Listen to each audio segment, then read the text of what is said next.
In the late 1970s and throughout the early 80s, a lot of competitive bodybuilders used a particular type of anabolic steroid that wasn't really great for stimulating muscle growth or strength gains like other anabolic steroid drugs. But this particular steroid, whose name escapes me, it's been so many years since I've seen this particular steroid even mentioned. Perhaps somebody who's viewing this video could write in the comment sections the name of this steroid. Anyway, when I describe it, you'll know what it is. This steroid was used right prior to a contest, shortly before a contest, maybe even a day before, or even on the day of the contest. And what the steroid would do is it caused a localized muscle inflammation. It temporarily made muscles larger. In other words, the increase in muscle size wasn't actual muscle, but it was a localized inflammation.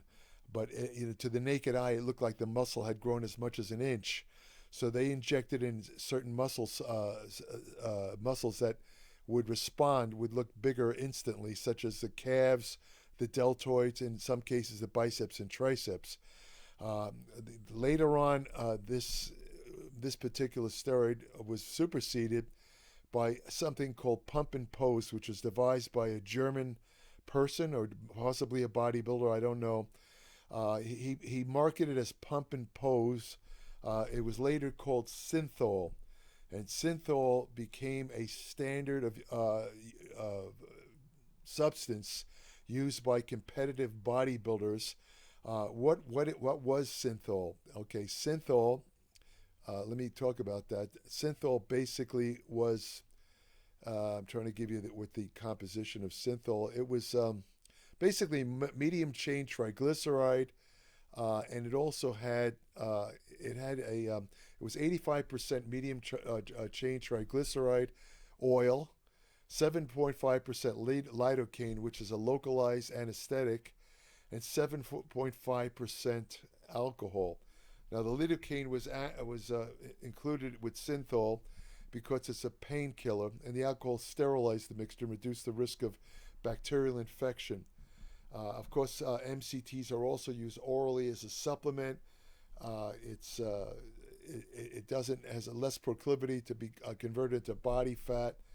The MCTs also convert readily into ketones, which are very useful for brain function and as a source of energy, for example, on low carb diets. But I don't want to get into that here. I wanted to talk about synthol. Anyway, so this stuff was under the trade name Pump and Pose, was supposed to be posing oil. However, bodybuilders began to inject it to get a localized size increase in stubborn muscles like the calves and as I said, the bicep, tricep. And this practice became known as site injections. Now, site injections, you can see what if they're used improperly, they give a very bizarre appearance to the muscles. If you go online and look at synthol freaks, do a search for synthol freaks. For some strange reason, site injections using anything from synthol to paraffin, it's like a wax type substance.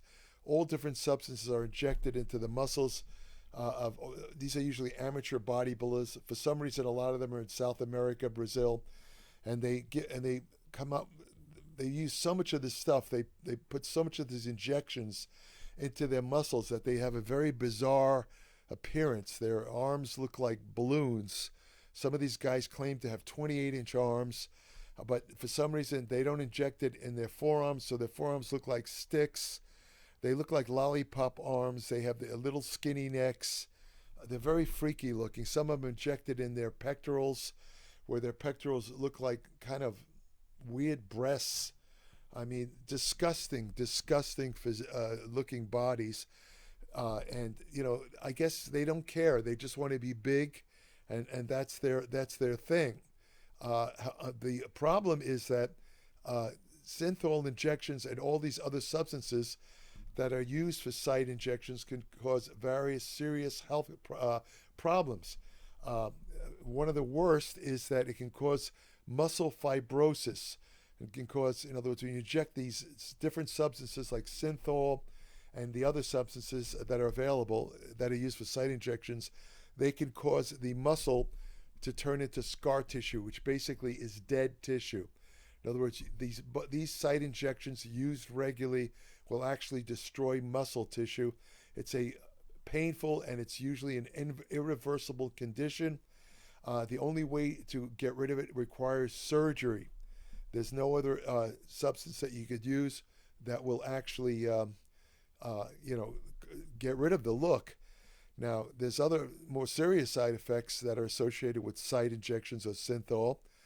For example, you can theoretically get a myocardial infarction or heart attack, and that's because when you inject an oil, it can actually act like a blood clot or a thrombus. It could travel to your heart in the blood, and it could block let's say you have a little bit of narrowing the arteries, atherosclerosis, that's not yet producing symptoms. You don't get symptoms until 3 of the coronary arteries are narrowed at about 90%, but you could still have some partial narrowing. If this bolus of oil, as they call it, travels and gets lodged in in its partially occluded artery in your heart, you could get a heart attack or a myocardial infarction. Of course, you get that deformed muscle look. That's another side effect. The muscles can take on very unusual shapes. There was a top pro bodybuilder. I don't want to embarrass people, so I won't mention names in this video, but some of you people that are into bodybuilding aficionados, you'll know who I'm talking about. This guy was a top Mr. Olympia competitor, and he was already huge. He decided to make his deltoids or his shoulder muscles even bigger. He injected too much synthol into his rear deltoid, and when he posed at the Olympia, it looked like he had a point. I mean, literally a point on top of his deltoids, which, of course, the deltoid muscle does not come with a natural point. And you could see this in other bodybuilders. Site injections are still very popular among professional bodybuilders. It gives them a kind of a freaky look.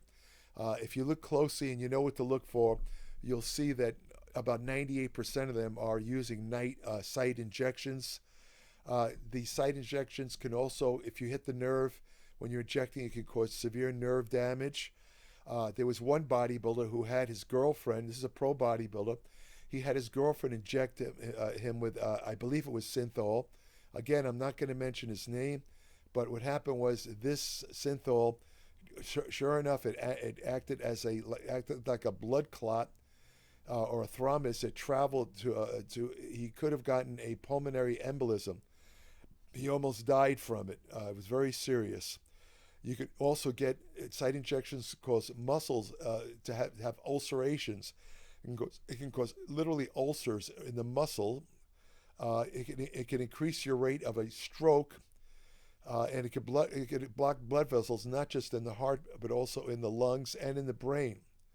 It can also, of course, if you inject under non-sterile conditions, you can get a infection, and that if the bacteria gets in your blood, that's called septicemia or blood poisoning, and that has a 50% mortality rate. So these are some of the problems with it. The site, as I said, the synthol, it's very dangerous to use. It's not recommended. It gives a very unusual, unnatural appearance to the muscles. I don't recommend it. There's other substances. There's another guy. Again, I'm sure people will recognize this person. I'm not going to mention his names. He has passed away. He was very, very popular on YouTube. He had a gigantic following, even though he never won any major titles. He was a former bodybuilding competitor. He was known for his gigantic arms and shoulders, and he had tattoos all over him. I'm sure people already recognize what I'm talking about. Now, this particular guy, he was interviewed by my friend Rick Drayson on his podcast, and when they talked about site injections in synthol. This particular man said that he had tried synthol, but it didn't help him. But he didn't explain the unusual appearance of his muscles. This man had huge muscles. They were like gigantic arms and shoulders, huge. But when he flexed his arm like this and upward, there was that. This is one of the tip-offs of using too much site injection or synthol. Though he didn't use synthol. I'll get to that in a second. What happens is it obscures muscular definition. This is one of the tip-offs. Unfortunately, if you get a muscle swelling, if the muscle swells too much, any fine definition is going to disappear. So when he flexed his arm like this, it looked like just a big ham. But hanging from the side or relaxed, his arms did look gigantic. Now, from what I understand, his girlfriend made some videos, and they had a bad breakup, I guess. She made some videos and she claimed that he went down to Mexico and had himself injected, not with synthol, but with this stuff that's basically tiny plastic beads. These beads are used in plastic surgery. Let's say that a person has a cancer in his face where they got to remove a large amount of tissue in the face, making him look deformed.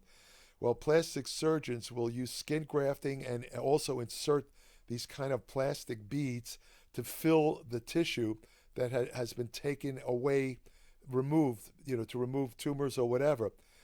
This fellow got the idea, don't ask me where, of injecting this stuff in his arms and shoulders, and that's what gave him the huge appearance. Now, the idea of walking around with this stuff is actually used in fairly conservative amounts when it's used in for plastic surgery purposes, but the amount of this substance that this man injected was way beyond what's ever used in medical procedures. Whether it contributed to his death, I don't know, honestly, but it certainly wasn't healthy to be walking around with the extent of, let's say, plastic beads that this guy had. And I said he passed away. I have no particular dislike for the guy or anything like that, but he's an example of site injections gone wrong. And as I said, the pro bodybuilders who use it currently have more or less perfected it. Occasionally you get a guy like the guy I mentioned earlier who goes too far, injects a little bit too much like this guy did in his shoulder, but most of the guys, including a lot of the Mr. Olympia winners, have learned how to use site injections to the extent where they use just enough to puff up the muscle to make it look maybe bigger. I mean, you could get as much as an inch or more on the muscle, but it's not as obvious unless you really take a close look at them. But it is site injections are universal among pro bodybuilders besides their anabolic drug use. But as I said, the professional bodybuilders are a little bit more savvy in how they use it, so it's not quite as obvious as the guys in Brazil and South America who look like absolutely horrible. And some of these guys have had to have surgery to remove it. There's a couple of guys that have actually died for the reasons I mentioned earlier: blood clots, heart attacks, strokes. So this stuff is nothing to mess with.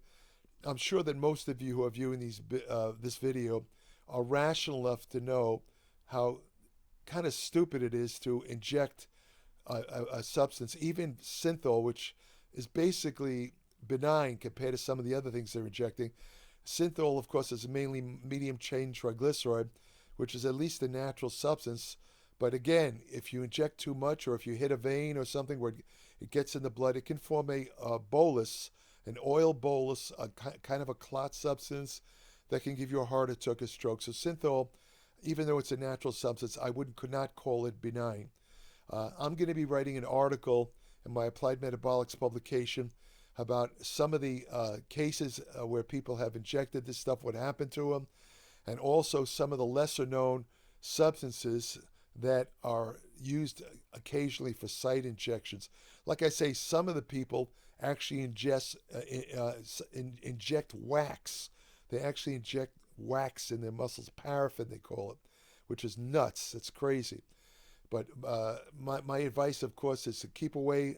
If you decide, any of you watching this, decide to go into bodybuilding competition, whether it's amateur or professional, I strongly urge you to keep away from site injections, no matter what anyone tells you. It's a very big risk. It's not worth it to get a temporary half inch to 1 inch on an arm or calf or something like that. It's not worth it. So I'll leave it off at that. As I said, there'll be more information on this particular topic in an upcoming issue of my Applied Metabolics. Besides this, I also cover nutrition, exercise science, anti-aging research, ergogenic aids, hormonal therapy, supplement science, which supplements work, which ones don't. As I said in past videos, I'm not associated with any supplement company. And I don't know, when I go on YouTube and see these so-called nutrition advice videos, it seems like 98% of them are shill videos, meaning that they're posted by people that have a direct association and are on the payroll of supplement companies. And you can easily tell that because if you look at the information box right under the video, they'll say stuff like 20% off this particular supplement, use this code to get 30% off this supplement. They're being paid to do that. They're being paid to do that. And the problem with that is you're never going to get the truth from these guys. There's an ulterior motive. You know, they're trying to make money. There's nothing wrong with making money, believe me. But there is something wrong when you're not giving the whole story in order to make a profit and to sell things. I don't agree with that type of thing. And these people are basically dishonest. If I open a video and I see that stuff under the video, you know, it's 20% off on so-and-so company, I immediately turn off the video. I'm not interested in what the person has to say because, frankly, I think they're full of shit because they're shills for supplement companies. I am not. Everything you read in Applied Metabolics, everything you see in these videos, you'll notice I never mention brand names or anything like that. I'm just giving solid evidence-based information. And I also cover women's health and fitness and many other topics in Applied Metabolics. It's 30 to 50 pages. It's extremely in-depth. And it comes out once a month on the first of the month. It's written in plain English. I've been a writer for almost half a century. I know I look a lot younger than that, but anyway, I've been a writer for almost half a century. And believe me, I know how to communicate with the public, which is a big problem with a lot of the other digital publications, which are written by, let's say, doctoral students or people with their PhDs. I mean, they are educated people, but believe me, they are about as far away from being a professional writer as you can get. Their writing is like walking in mud. It's very thick. It's hard to read. They use technical terms without good explanations. You won't see that in Applied Metabolics. Applied Metabolics is written in magazine style. Anyone with a sixth grade education could easily understand anything that appears in Applied Metabolics. And if I do have to use a technical term, I will readily explain what it means so you don't have to reach for any medical dictionary or anything like that. So subscribe today. It's at www.appliedmetabolics.com. And I guarantee you will learn something no matter what your level of education, because I cover a lot of topics that are what you might call off the road. They're subjects that are not covered in typical videos and blogs that you read on the internet. This is kind of like an advanced nutrition course, Applied Metabolic. It goes way beyond the usual basic stuff that you see. Although I do cover a lot of simple material for people that are not well versed in nutrition. I cover a number of bodybuilding techniques. I wrote for bodybuilding magazines for over 30 years. I interviewed countless bodybuilders. I know all the tips, the secrets, if you want to call it. All of this is conveyed in Applied Metabolics. It'll save you a lot of time. It'll prevent you from making a lot of training and nutrition mistakes. Subscribe again, www.appliedmetabolics.com. When you subscribe, send me an email, and I'll send you an invitation to join my private Applied Metabolic Facebook page, where each day I post new information on nutrition, exercise science, and general health. I also have an email portal on my Applied Metabolics webpage where current subscribers only can send me short questions about anything they've ever read, that they read in Applied Metabolics, or anything that comes to mind about nutrition and exercise. This is only for current subscribers only. It's kind of like a bonus or an appreciation of their subscription. So I don't answer unsolicited questions. So please don't send me unsolicited questions. I don't have time to answer them. My subscribers always come first. So that's about it. Let me see. What else can I add? If you want to have the best fun you'll ever have, go to your local shelter, adopt a dog. They're the best. I'm going to be getting a dog very soon. Take care. Thank you for listening.